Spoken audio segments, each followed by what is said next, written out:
Rising Artists, a series where we introduce you to a brand new artist. Who knows? They might end up on your playlist. I'm your host, Taylor Warren. Let's get started, shall we? That's a loaded question. I am Jude Shuma.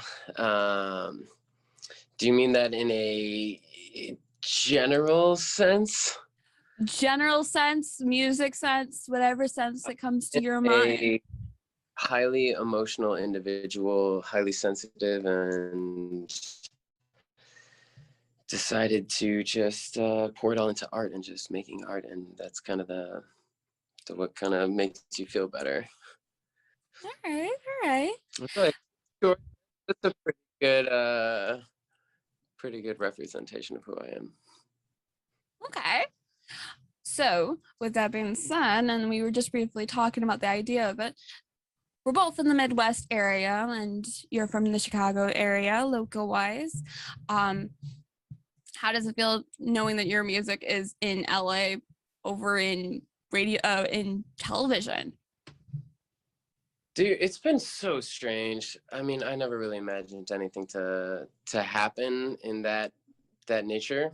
I feel like it's all just time and place in life, and if you're in the right place at the right time and the circumstances align, opportunity strikes, and if you hit it and you just work hard, it just kind of keeps pushing. I feel like you just can't, especially in music, it's such a tumultuous industry. Like, you just got to keep going and just keep pushing. And I feel like that's the whole thing with art. It never really, you just keep doing it and doing it and doing it, and you don't really think too much about it. You just keep going because it just kind of feeds your soul, you know?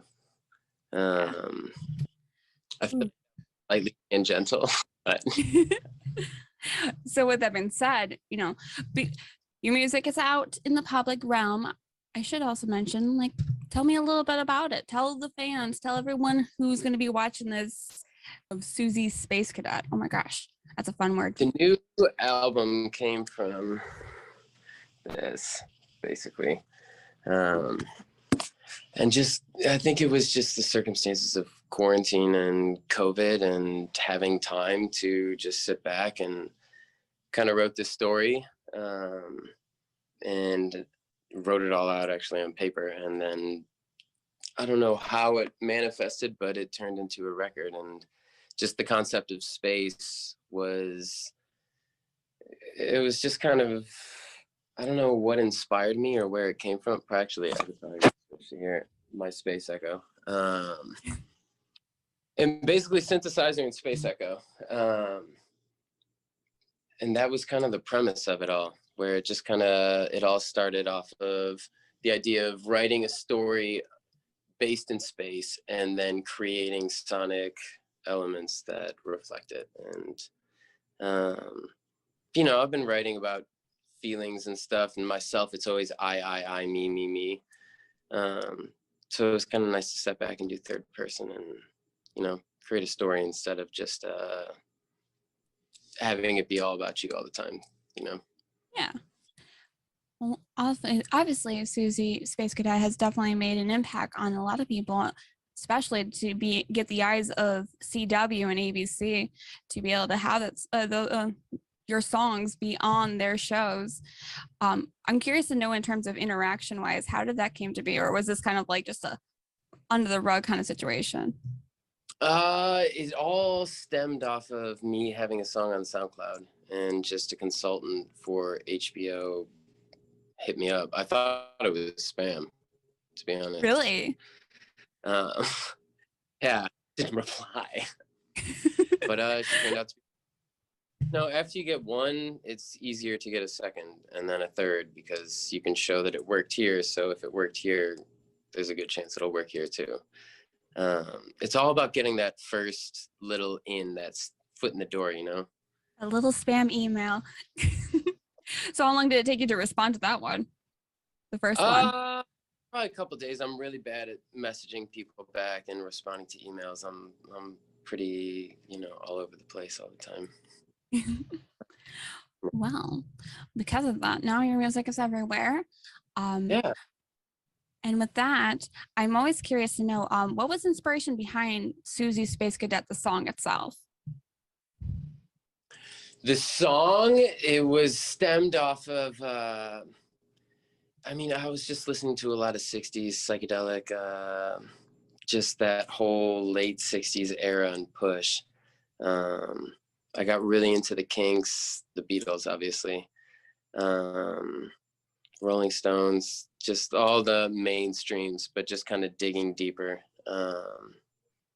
And yeah, just kind of a simple, I don't know. Also, I tried to take a step back and just try to write songs that weren't going to be just, verse, intro, verse, chorus, like have different parts and have it be a little bit more abstract.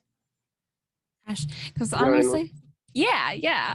I really actually, out of the track, Susie did was like the main one that kind of like hit me in a weird way because I kept thinking I was watching weirdly enough, I kept thinking of like Austin Powers. Sick. Yeah, that's like my instant when I first listened to it. That's like instantly what I thought of was like Austin Powers, just like probably like, oh my gosh, I think it's the second movie, The Spy Who Shagged Beauty of Me. art as Yeah, like interpreted that's in what. a way. No, I glanced at something at a note that says that you just recently did a release party at the Suba, is it the Shuba Tavern in Chicago. How was that? Oh, it was great. Yeah. Unfortunately, we didn't have our fourth member, but the show must be fun. So we kind of realigned the songs as a three-piece, which was fun, and it was interesting because you have to fill up that extra sonic space when you don't have the fourth member to actually play something else and fill in harmonies. So a lot of pedals and we brought the space echo actually and plugged the vocals into it. It's really nice. Oh, a TV show you wouldn't want to have a sex dream about?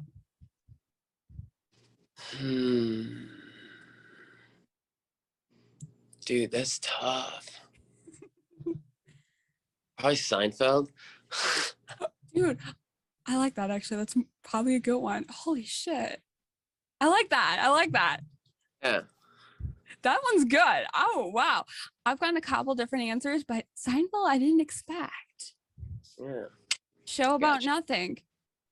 Would the sex be nothing then? It would be basically nothing. What is a dream you've let go of? What's a dream that I've let go of? Yes. Whoa. Yeah.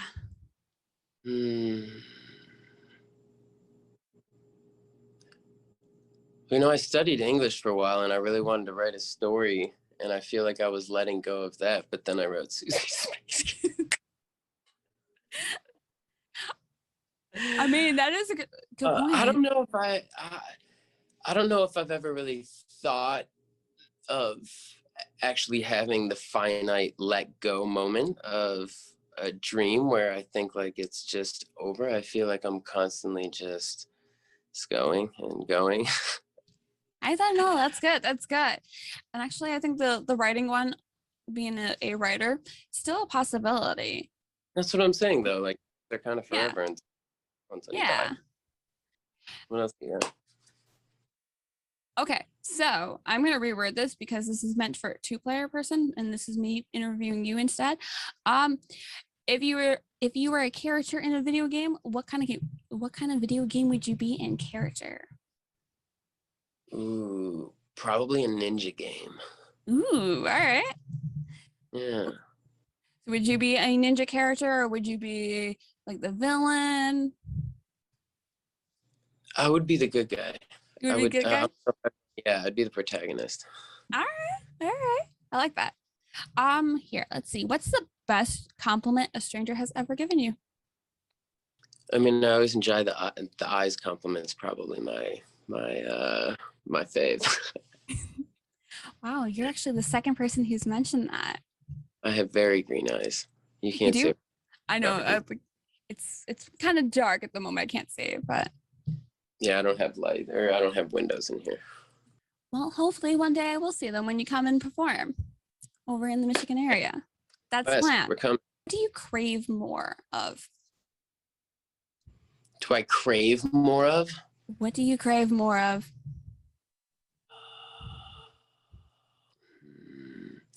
I mean, I love sweets, but that's probably not exactly what you were alluding to. You can say sweets. I haven't told anyone it can't be. I crave sweets. That just kills me inside when I just. But I well, never. What kind though? That's the difference. Usually like chocolate, something just. So good. But yeah, that's why you just can't buy it. If you don't buy it, then you won't be tempted. If you buy it, then you're tempted. Then you're fucked. Oh, I definitely agree with you on that half. As I'm looking at banana puffs that I got from an Asian market, I'm highly addicted to those things. See? I guess you could say I crave to just create too, but that just comes, it comes in waves. It's just, you cruise up, you're making, and then you put the record out and you have to do a lot of other stuff. And then you come back into the flow and then you create, and then you go back down. All right. I can understand that. I have one last question before we kind of like wrap everything up. Describe your perfect day. Perfect day.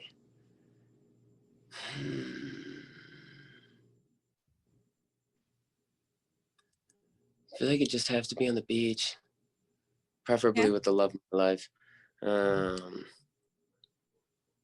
Just relaxing, and I feel like everything in life is so, especially like society and how we live now, is just so go, where you're attached to your phone, you have emails, you got all this stuff going on constantly, and it's really hard, especially having a cell phone, because you're at this, before you used to be able to get away with it. At this point, if you don't text somebody back, you can't get away with it because everybody has their phone on them all the time, right? So you're constantly accountable. I'm terrible. I'm sorry to everybody. I'm so slow. Me too. But because you're going and doing. And that the idea of just taking a break, which you need, just going and just relax, not, pedal to the metal all the time.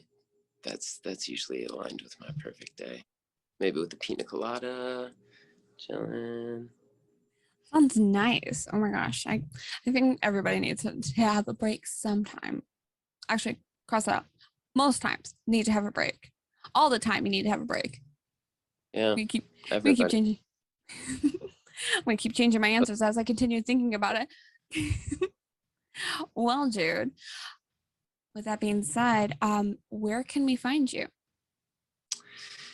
Find me on Instagram at Jude Shuma. My website's www.judeshuma.com. Those are my main two. I don't use Facebook as much these days. You can find my music on Spotify, YouTube, Apple iTunes, television, places. Shows up. Yeah, definitely check out the new record. I'm very proud of it and very happy with how it turned out, and everything kind of aligned itself and it feels good. So yeah. All right. Well, thank you so much for taking the time to have a conversation with me and letting me see your studio for a moment, because that's super fun. We haven't had actually a studio tour before, so you're definitely the first.